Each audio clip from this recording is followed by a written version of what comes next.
Hello, good morning, guys. It's me, Angela. Welcome back to my channel.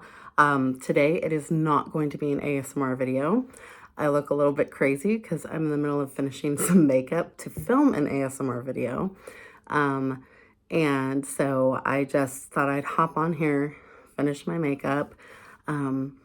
Wish you guys a wonderful Saturday. I hope that you had a great Thanksgiving, if you celebrate Thanksgiving. And yes, this is my regular voice. I think I'm still fighting off something, but what are you gonna do? And also, like, I did my skincare. Sorry, I'm like looking at myself in the viewfinder, but I did my skincare, my foundation, all of that, and my eyebrows. So I'm gonna work on my eyes because I look like totally like uneven. So anyways, while I do that, so I'll be like, I have some makeup spread out in front of me out of my cute little kitty cat makeup bag. That makes a good sound. So anyways, yeah, so I wanted to hop on here and just have a little rant, maybe. I don't know if it's a rant. Yeah, I would guess I would say it's a rant. So I've talked about wanting to do true crime on this channel eventually, and I don't know, or doing a couple of videos here and there. So this is not like fully a true crime video, but I am going to talk about JonBenet Ramsey and that case that has haunted us for like 28 years. If you know, you know. I'm not going to deep dive into the details by any means. This is going to be a pretty short video. I'm just going to wrap up my makeup here.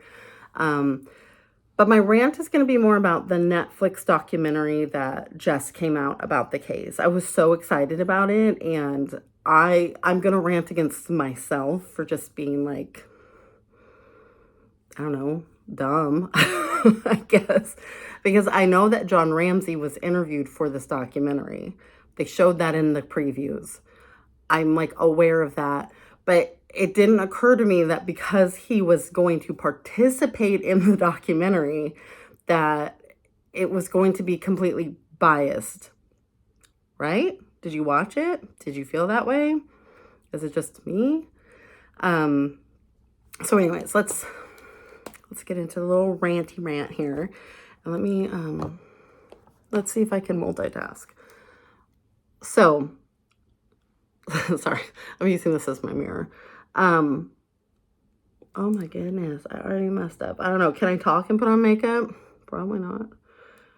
And also, I'm not trying to copy Bailey Sarian in any way, shape, or form. She is amazing. I love her content. This just happened to be a time where I wasn't going to ASMR rant about a true crime case. So in preparation for my ASMR videos, I thought, you know, I'll just double down and I'll film just the casual sort of get ready with me, sort of, because I already mostly got ready.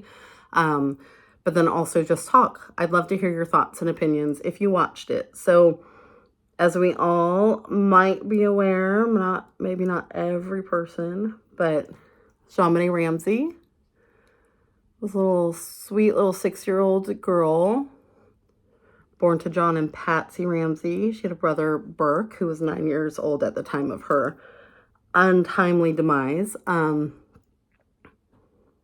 for the sake of trying to keep this family friendly, I'll try not to use those specific words.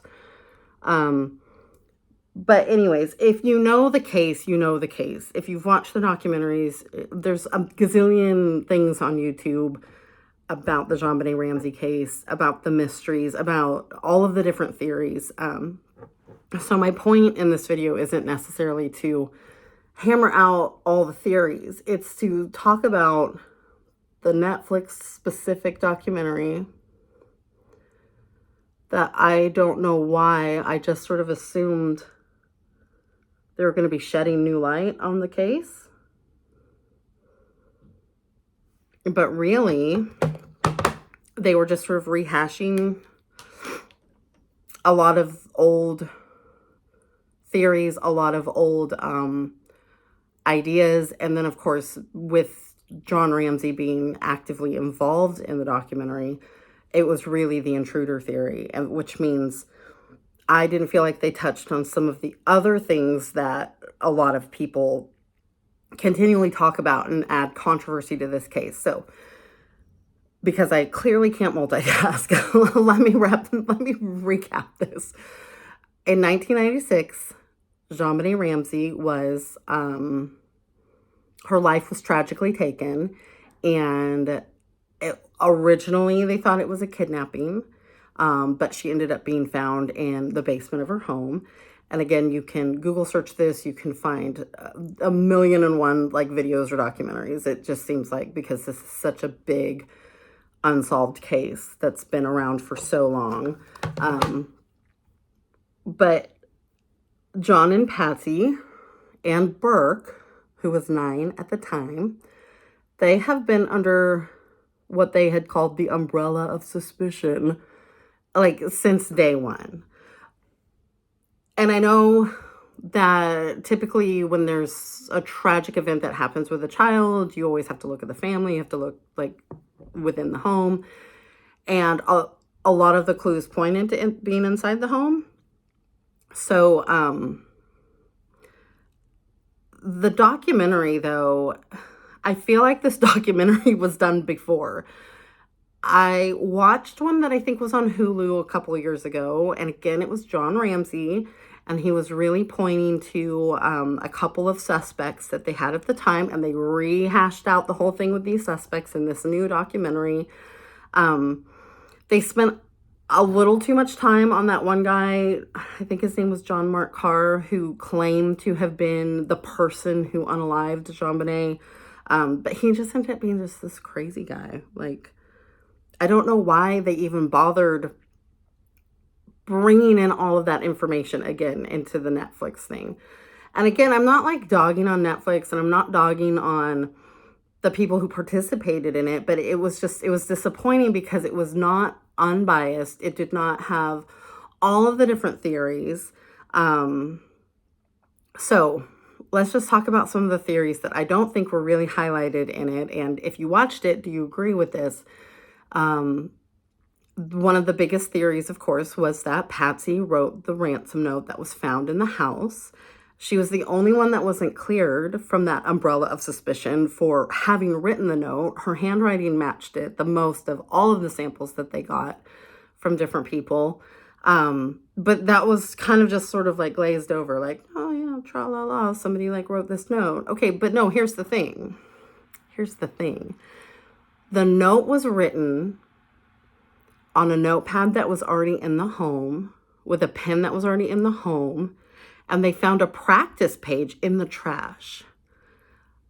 So I'm like thinking to myself, I'd like to meet the intruder who took the time to do that and felt like confident in their skill set to stick around for all that time to map out this rambling ransom note that like kind of didn't make any sense. And then it like had details, obviously, that pointed to John Ramsey's bonus that year that he got for Christmas. It was like a specific number, $118,000.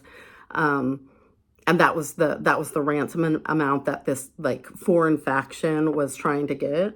And then there's like the controversy over the pineapple, which I think was maybe lightly mentioned, like barely touched on in the documentary. But that to me has been one of the biggest things that has been like mind-boggling to me. There are crime scene photos of a bowl of pineapple and a glass of tea. And this is well known. It's like circulated now in the public. Like everybody knows about this. It's not a big secret.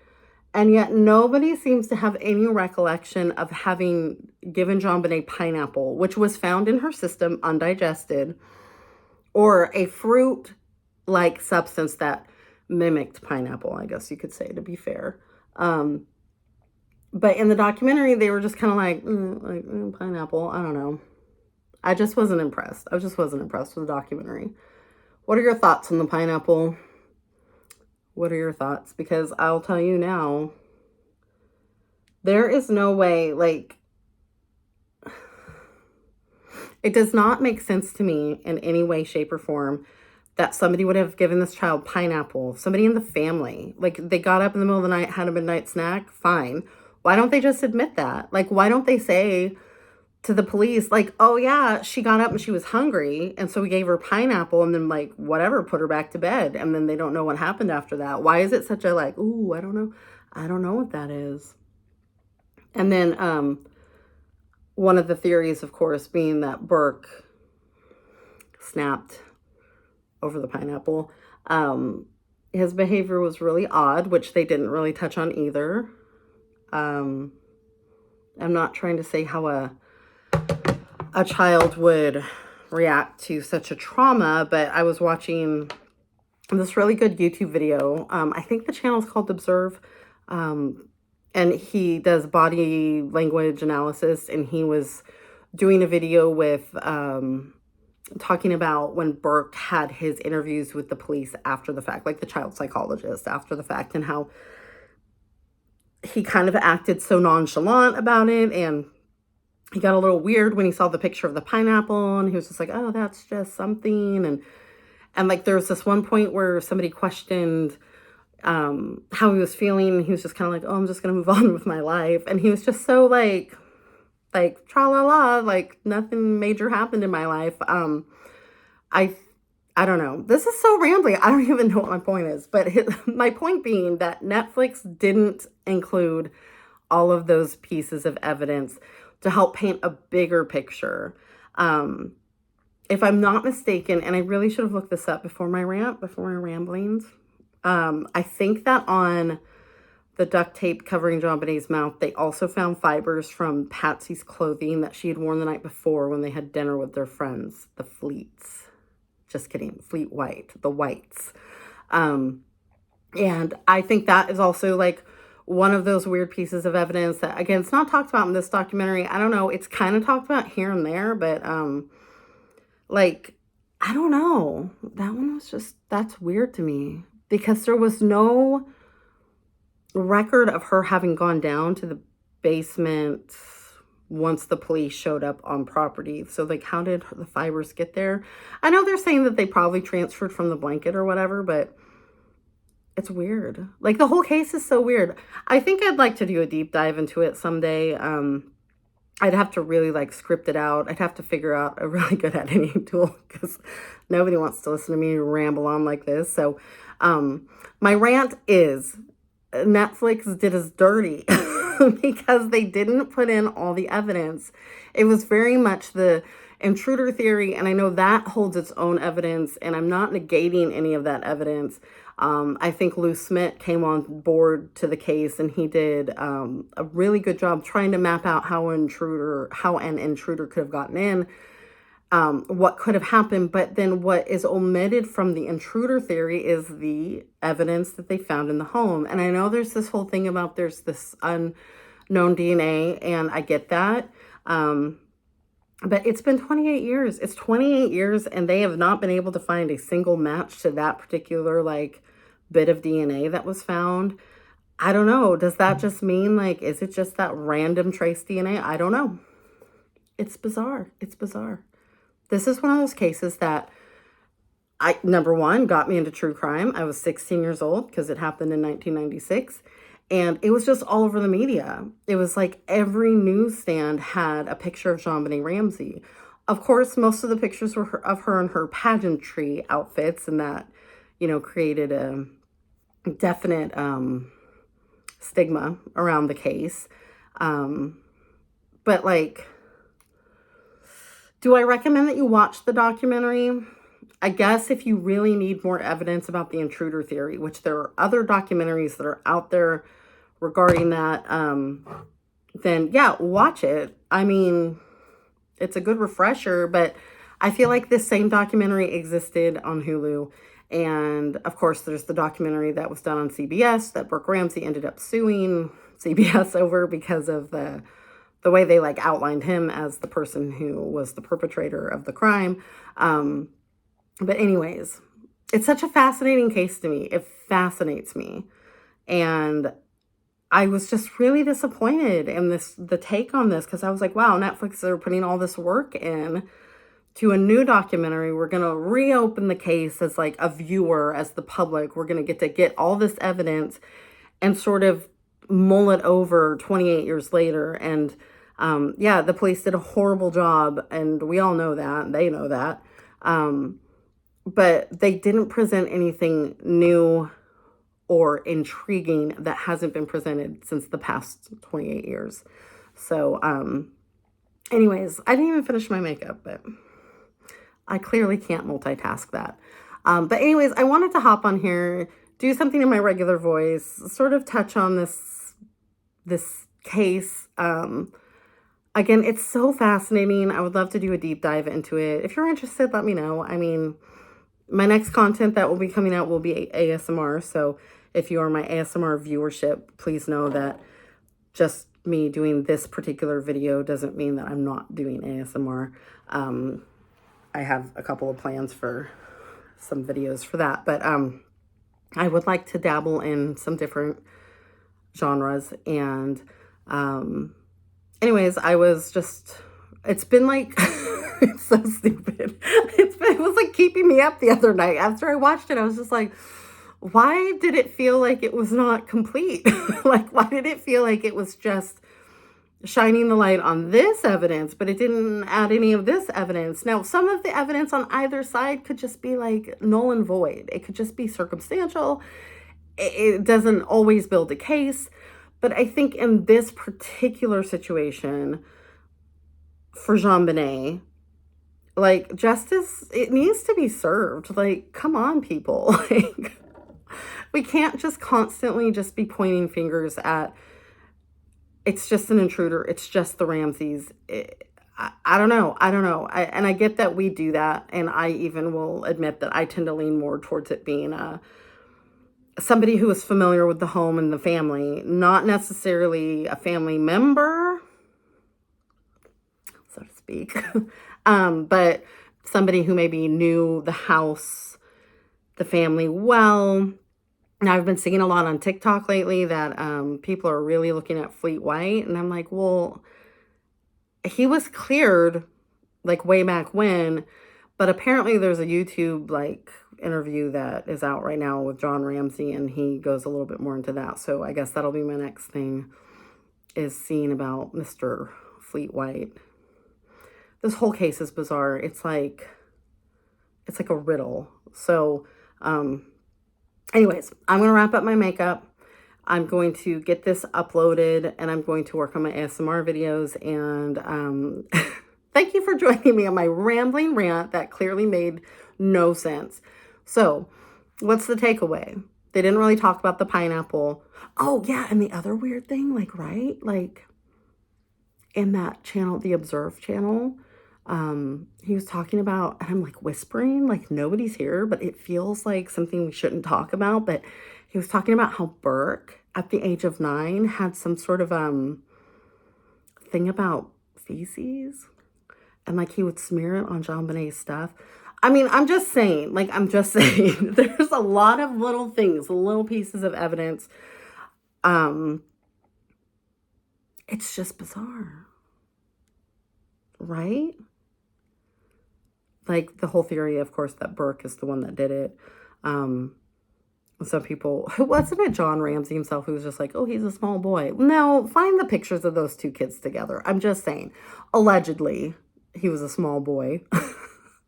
I don't know. Anyways, this is the weirdest video ever, but I hope you have a great day. And one day I'll come back with this video, or a video on this topic, and it will be coherent. I'm just annoyed with Netflix. I just feel like they didn't hit the nail on the head in this. I feel like they left us with missing evidence. Will we ever have this crime solved? Unless there's some deathbed confession out there. I don't know. So anyways, okay. Thanks for joining me on this random rant. I hope you have an amazing day, and I'll be back soon with some regular content. Bye.